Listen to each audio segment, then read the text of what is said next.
ನಮಸ್ತೆ ವೀಕ್ಷಕರೇ, ನಾನು ಈ ದಿನ ಚಿಕನ್ ಇಲ್ಲದೆ, ಮಟನ್ ಇಲ್ಲದೆ, ಮೊಟ್ಟೆ ಇಲ್ಲದೆ, ಹಾಗೆ ಜಾಸ್ತಿ ಪ್ರಮಾಣದಲ್ಲಿ ತರಕಾರಿ ಕೂಡ ಇಲ್ಲದೆ ತುಂಬ ರುಚಿಯಾದಂಥ ಕೈಮಾ ಉಂಡೆ ಗ್ರೇವಿ ಮಾಡೋದು ಹೇಗೆ ಅಂತ ತೋರಿಸ್ಕೊಡ್ತಾ ಇದ್ದೀನಿ. ಮಟನ್ ಕೈಮಾ ಉಂಡೆ ಯಾವ ರೀತಿ ಇರುತ್ತೆ ಅದೇ ರೀತಿ ತುಂಬಾ ರುಚಿಯಾಗಿರುತ್ತೆ. ಒಂದ್ಸರಿ ಟ್ರೈ ಮಾಡಿ ನೋಡಿ, ಖಂಡಿತ ಮತ್ತೆ ಮಾಡ್ತೀರಾ. ಹಾಗೆ ನಿಮಗೆ ಈ ವಿಡಿಯೋ ಇಷ್ಟ ಆದರೆ ಪ್ಲೀಸ್ ವಿಡಿಯೋನ ಲೈಕ್ ಮಾಡಿ ಮತ್ತು ಚಾನಲ್ಗೆ ಸಬ್ಸ್ಕ್ರೈಬ್ ಮಾಡಿ. ಈಗ ವೆಜ್ ಉಪಯೋಗಿಸ್ಕೊಂಡು ಕೈಮಾ ಉಂಡೆ ಗ್ರೇವಿ ಮಾಡೋದು ಹೇಗೆ ಅಂತ ನೋಡ್ಕೊಳ್ಳೋಣ ಬನ್ನಿ.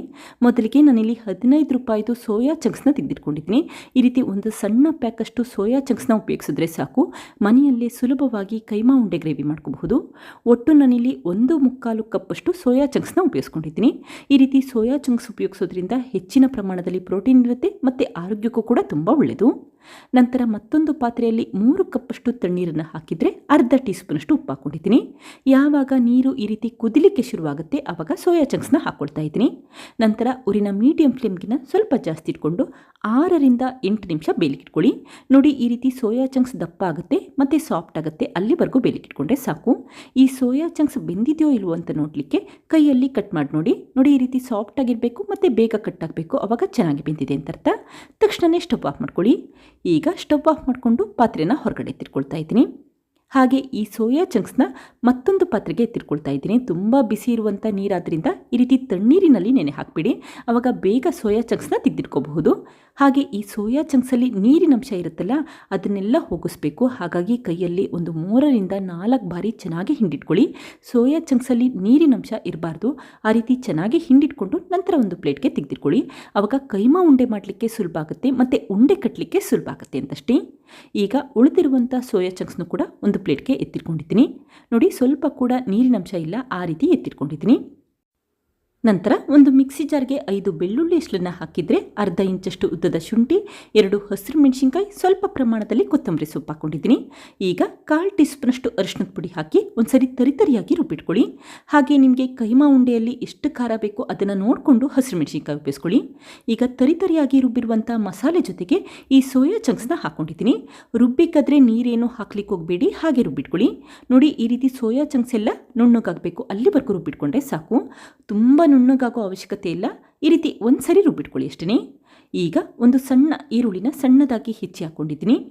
ನಂತರ ನಾನಿಲ್ಲಿ 3 ಟೇಬಲ್ ಸ್ಪೂನಷ್ಟು ಕಡಲೆ ಹಿಟ್ಟನ್ನು ಹಾಕ್ಕೊಳ್ತಾ ಇದ್ದೀನಿ.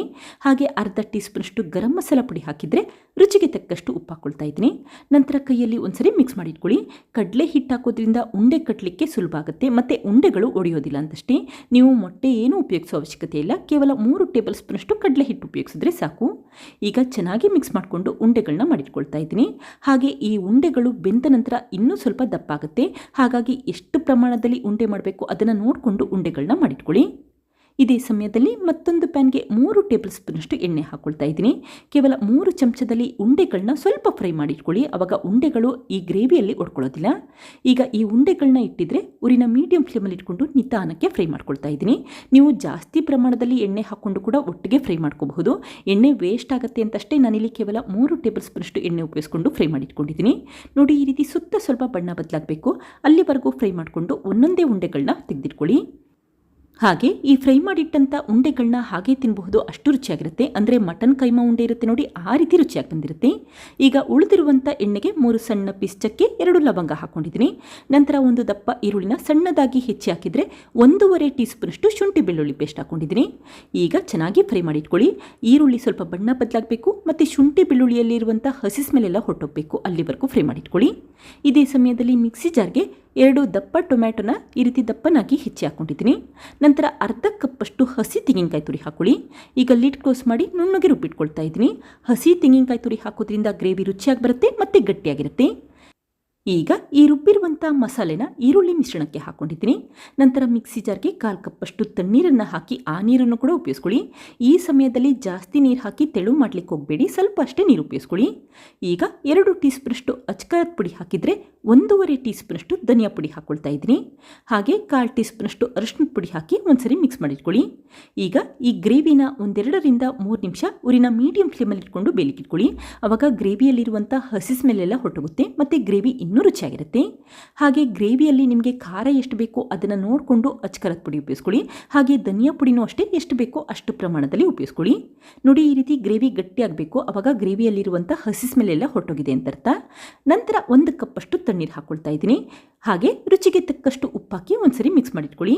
ನಿಮಗೆ ಗ್ರೇವಿ ಎಷ್ಟು ಗಟ್ಟಿ ಬೇಕು ಅದನ್ನು ನೋಡಿಕೊಂಡು ತಣ್ಣೀರು ಉಪಯೋಗಿಸ್ಕೊಳ್ಳಿ. ಇಷ್ಟೇ ಉಪಯೋಗಿಸ್ಬೇಕು ಅಂತೇನಿಲ್ಲ. ಇನ್ನೂ ತೆಳು ಬೇಕು ಅಂತಂದರೆ ಇನ್ನೂ ಜಾಸ್ತಿ ಪ್ರಮಾಣದಲ್ಲಿ ತಣ್ಣೀರನ್ನು ಉಪಯೋಗಿಸ್ಕೊಳ್ಳಿ. ಇಷ್ಟೇ.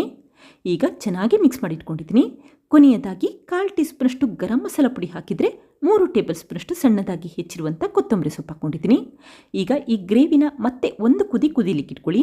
1 ನಿಮಿಷ ಚೆನ್ನಾಗಿ ಕುದಿಸಿಕೊಂಡ್ರೆ ಸಾಕು. ತಕ್ಷಣವೇ ಮೊದಲೇ ಫ್ರೈ ಮಾಡಿಟ್ಟಂಥ ಈ ಉಂಡೆಗಳನ್ನ ಹಾಕ್ಕೊಳ್ತಾ ಇದ್ದೀನಿ. ಈ ಉಂಡೆಗಳನ್ನ ಹಾಕಿದ ನಂತರ ತುಂಬ ಸಮಯ ಮಿಕ್ಸ್ ಮಾಡ್ತಾನೆ ಇರಬೇಡಿ. ಲೈಟಾಗಿ ಮಿಕ್ಸ್ ಮಾಡಿಟ್ಕೊಳ್ಳಿ. ಆವಾಗ ಉಂಡೆಗಳು ಒಡ್ಕೊಳ್ಳೋದಿಲ್ಲ ಮತ್ತು ಪರ್ಫೆಕ್ಟಾಗಿ ಉಂಡೆಗಳು ಬೆಂದಿರುತ್ತೆ ಅಂತಷ್ಟೇ. ಈಗ ನಿಧಾನಕ್ಕೆ ಉಂಡೆಗಳನ್ನ ಇನ್ನೊಂದು ಸೈಡ್ ಟರ್ನ್ ಮಾಡ್ಕೊಳ್ತಾ ಇದ್ದೀನಿ. ತುಂಬ ಬೇಗ ಮಿಕ್ಸ್ ಮಾಡಲಿಕ್ಕೆ ಹೋಗಬೇಡಿ. ಆದಷ್ಟು ನಿಧಾನಕ್ಕೆ ಮಿಕ್ಸ್ ಮಾಡಿಟ್ಕೊಳ್ಳಿ. ನಂತರ ಲಿಡ್ ಕ್ಲೋಸ್ ಮಾಡಿ 1-2 ನಿಮಿಷ ಉರಿನ ಮೀಡಿಯಂ ಫ್ಲೇಮಲ್ಲಿ ಇಟ್ಕೊಂಡು ಬೇಲಿಕ್ಕಿಟ್ಟಿದ್ದೀನಿ. ನೋಡಿ, ಈಗ 2 ನಿಮಿಷ ಆಗಿದೆ. ತಕ್ಷಣವೇ ಸ್ಟವ್ ಆಫ್ ಮಾಡಿಕೊಂಡು ಪ್ಯಾನನ್ನು ಹೊರಗಡೆ ತಿರ್ಕೊಂಡಿದ್ದೀನಿ. ನೋಡಿ, ಕೈಮಾ ಉಂಡೆಗಳು ಒಂದು ಕೂಡ ಒಡ್ಕೊಂಡಿಲ್ಲ. ತುಂಬಾ ರುಚಿಯಾಗಿರುತ್ತೆ. ಮಟನ್ ಕೈಮಾ ಉಂಡೆ ಯಾವ ರೀತಿ ಇರುತ್ತೆ ಆ ರೀತಿ ರುಚಿ ಬರ್ತಾ ಇರುತ್ತೆ. ಒಂದ್ಸರಿ ಟ್ರೈ ಮಾಡಿ ನೋಡಿ, ಖಂಡಿತ ಮತ್ತೆ ಮಾಡಬಹುದು. ನೋಡಿದ್ರಲ್ಲ ಫ್ರೆಂಡ್ಸ್, ಎಷ್ಟು ಸುಲಭವಾಗಿ ಪ್ಯೂರ್ ವೆಜ್ ರೀತಿಯಲ್ಲಿ ಯಾವ ರೀತಿ ಕೈಮಾ ಉಂಡೆ ಗ್ರೇವಿ ಮಾಡಿದೆ ಅಂತ ಗೊತ್ತಾಯ್ತಲ್ವಾ? ನೀವೊಂದ್ಸರಿ ಟ್ರೈ ಮಾಡಿ ನೋಡಿ. ಮನೆಯವ್ರಿಗಂತೂ ತುಂಬ ಇಷ್ಟ ಆಗುತ್ತೆ. ಮತ್ತೆ ಕೇಳ್ತಾ ಇರ್ತಾರೆ. Thank you. ಲೈಕ್ ಮಾಡಿ ಮತ್ತು ಸಬ್ಸ್ಕ್ರೈಬ್ ಮಾಡಿ.